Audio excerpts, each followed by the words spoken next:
Magpapamanicure ako. Favorite color ko kasi yung red. Eh, balita ko marami daw kayo dito. Fresh pa. Pwede ba?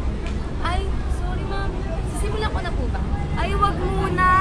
Mamaya na lang. O kaya sa isang taon na lang. Total naman, baka ma-istorbo pa kita. Nakakahiya naman.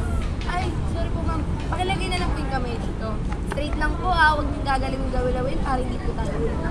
Ay, malamang hindi ko gagalawin. Eh, di ko pag ginalaw-galaw ko yan, hindi tayo matatapos dito. Ay, parang kagat lang po ng langgam to. Alam ko, kagat lang ng langgam yan, madami. Ay ma'am, parang kagat lang po ng langgam to. Oo, alam ko. Bata pa lang ako sinasabi niya. Anong tingin mo sa akin hindi dumaan ang pagkabata? Pagkapanganak sa akin, matanda agad, ha? Ha? Aray! Masakit po, ma'am. Ay, hindi masakit. Sige pa, tusukin mo pa. Total, sarapan ka eh. Kahit tatloy mo pa! Ay, sorry po, ma'am. Sige po, gusto niyo na po ba malaman yung blood type niyo? Ay, hindi, wag muna. Baka kung kailan ka na lang free kasi nakakahiya naman. Punta lang naman talaga ako dito para magpatusok ng karayom eh. Ang sarap kasi.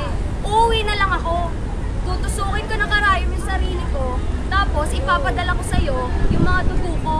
O baka gusto mo ako na rin yung tumingin ng blood type ko. Baka maabala pa kita eh.